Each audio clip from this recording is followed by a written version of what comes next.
Adek, bagaimana kronologis kejadiannya, Dek? Pas itu hari kakak lewat tapi beli nasi kuning. Terus itu ada pekerja ekspedisi mengikat tali Di mobil truk itu ya, di truk itu ya, ya. Terus pas lewat dia melempar. Melempar apa itu?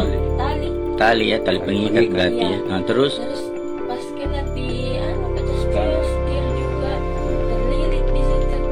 Di situ terjadi kita lempar dari. Assalamualaikum warahmatullahi wabarakatuh. Saya Mahrus Ibrahim, Wakasat Lantas Polrestabes Makassar. Pada kesempatan ini ingin mengklarifikasi terkait dengan video viral tanggal 3 kejadian laka lantas di Jalan Gatot Subroto pada sendiri.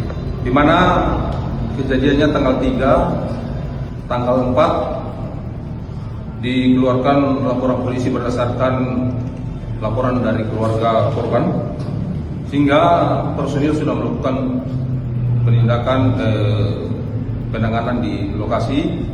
Kemudian dari kedua belah pihak sudah melakukan pertemuan dan sepakat untuk berdamai, dan sudah terbit surat perdamaian pada tanggal 4 April 2026.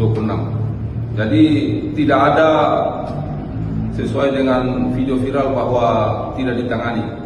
Ini masalah sudah selesai, sudah ditangani. Pada saat kejadian besoknya sudah ada kesepakatan karena korban ini masuk kategori luka ringan dan diselesaikan secara restoratif justice. Demikian kami klarifikasi, semoga bermanfaat untuk kita semua. Assalamualaikum warahmatullahi wabarakatuh.